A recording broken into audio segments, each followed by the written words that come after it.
Next MCQ है आपके पास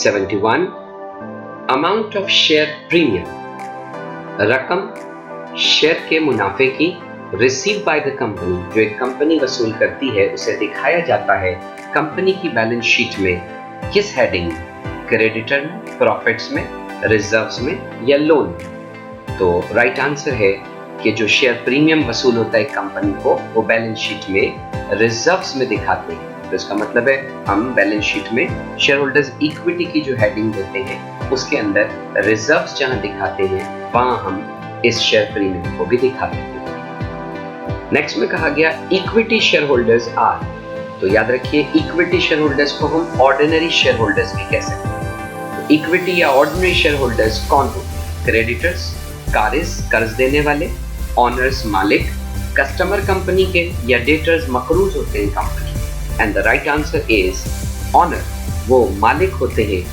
company के क्योंकि वो शेयर्स कंपनी में सरमाए के तौर पर खरीदते हैं। Share premium money can be used for, share premium की रकम को इस्तेमाल किया जा सकता है पेमेंट ऑफ डिविडेंड, तकसीम शुदा मुनाफे की अदायगी के लिए, राइटिंग ऑफ गुडविल, कारोबार की अच्छी साख को खत्म करने के लिए, issue off fully paid bonus share को इजरा करने के लिए, या परचेजिंग ऑफ फिक्स असेट्स को खरीदने के लिए। The right answer is issue off fully paid bonus share, यानी जब आप बोनस शेयर मुनाफे की तकसीम के लिए जो है वो इशू करते हैं तो शेयर प्रीमियम वहां भी इस्तेमाल किया जा सकता है। Discount on issuance of share account being a loss of, जो डिस्काउंट होता है शेयर के इशू करने पर वो कैसा नुकसान है?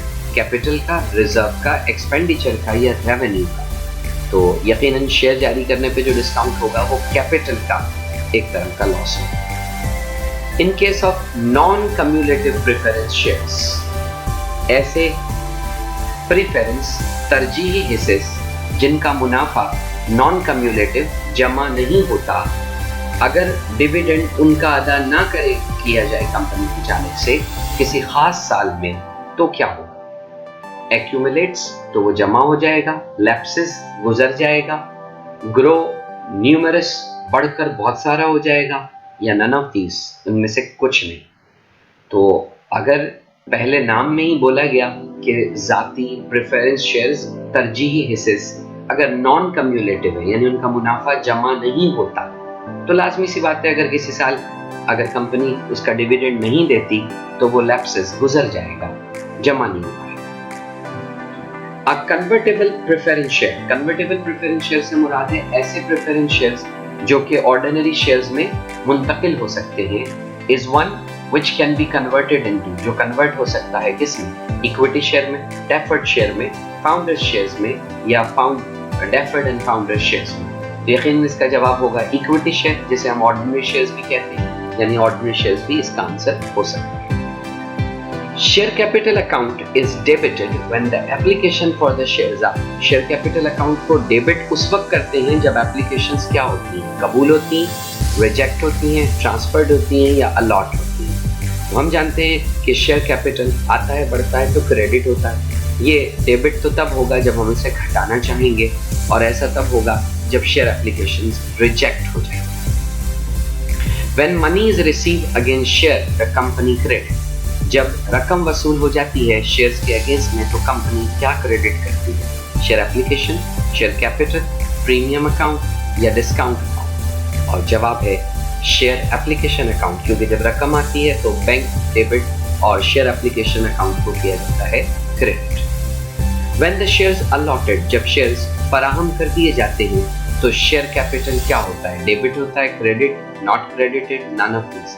तो जाहिर सी बात है जब शेयर इशू किए जाएंगे, शेयर हवाले किए जाएंगे, दिए जाएंगे तो शेयर कैपिटल क्रेडिट किया जाएगा, क्योंकि शेयर कैपिटल आता है, बढ़ता है तो क्रेडिट होता है। The amount receive over and above the nominal value of a share is to be treated as, वो रकम जो ज्यादा वसूल होती है उसकी मुकर्रर करदा दाम से शेयर के, उसे क्या कहा जाता है? Capital reserve, revenue receipt, capital expenditure या रेवेन्यू एक्सपेंडिचर। तो यकीनी तौर पर ये आपकी कैपिटल की वसूली है, तो आप उसे कैपिटल रिसिप्ट कहेंगे। Discount on issuance of share is shown on, discount share के जारी करने पर कहां दिखाते हैं? लायबिलिटी साइड पे बैलेंस शीट, क्रेडिट साइड पर profit and loss, asset side पर balance sheet, none of these. तो राइट आंसर एसेट साइड पर बैलेंस शीट के दिखाई जाएगा। When shares are allotted, the account to be credited will be, जब shares को फराहम किया जाता है तो जो अकाउंट क्रेडिट होगा वो कौन सा होगा? तो राइट आंसर है जी शेयर कैपिटल अकाउंट को क्रेडिट किया जाएगा। When the shares are issued at discount, जब शेयर डिस्काउंट पे जारी होते हैं तो जो अकाउंट डेबिट होगा वो कौन सा होगा? Bank account and premium account, bank account and discount issuance of share account, none of these. यकीनी तौर पर बैंक डेबिट होगा और साथ में discount on issuance of share account या शेयर डिस्काउंट अकाउंट डेबिट होगा। कहा गया the amount receive over and above the nominal value of share should be credited to, वो रकम जो ज्यादा वसूल हो जाती है मुकर्रर करदा दाम से शेयर के, उसे क्रेडिट किस में करते हैं? तो राइट आंसर है जी share premium account. Share premium के अकाउंट में हम क्रेडिट कर देते हैं वो ज्यादा रकम जो हमें शेयर इशू करने पर आती है। The amount to the credit of share premium account can be use for, जो रकम हमने शेयर प्रीमियम को क्रेडिट करके हासिल की उसे इस्तेमाल कहां कर सकते हैं? Loss on the sale of asset, payment of insurance premium, discount allowed on issuance of share और नन ऑफ दीज। और राइट आंसर है discount allowed on issuance of share. इसका मतलब है कभी शेयर डिस्काउंट पे जारी हुए, कभी शेयर प्रीमियम पर जारी हुए, तो प्रीमियम और डिस्काउंट आपस में कैंसिल किए जा सकते हैं। A preference share can be redeemed by, एक तरजीही हिस्से को रिडीम वापस किया जा सकता है कंपनी की जानिब से, शेयर होल्डर्स की जानिब से, रजिस्ट्रार की जानिब से, या इनमें से किसी से नहीं। और राइट आंसर है कंपनी।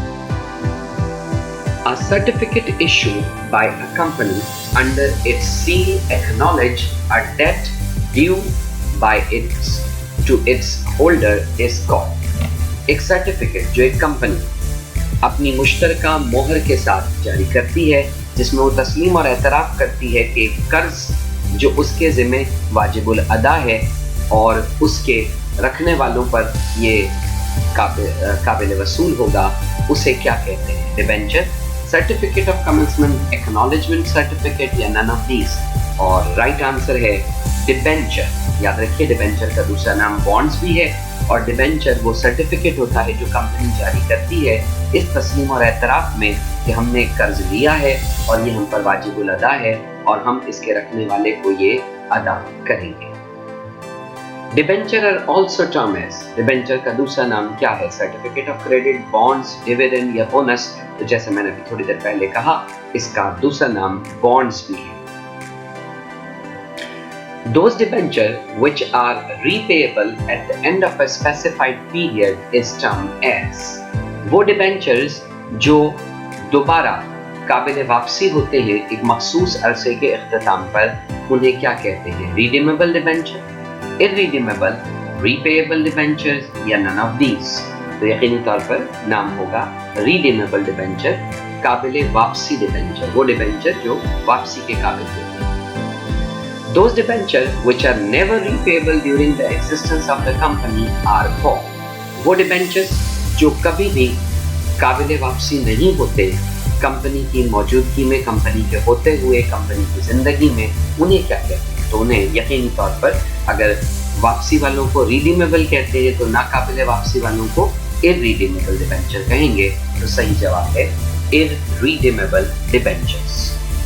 कहा गया those debenture which carry no security as to payment of interest or repayment of principal are known as, वो डिबेंचर्स जिनके साथ कोई तहफ़्फ़ुज़ नहीं दिया जाता उनकी अदायगी सूद की करने के लिए या उनके अपनी उसूली रकम पे करने के लिए, उन्हें क्या कहते हैं? Mortgage debenture. तो याद रखिए मॉर्टगेज डिबेंचर कहते हैं गिरवी या रहन रखने वाले डिबेंचर्स जिनके पीछे कोई चीज़ गिरवी या रहन रखवाया होगा।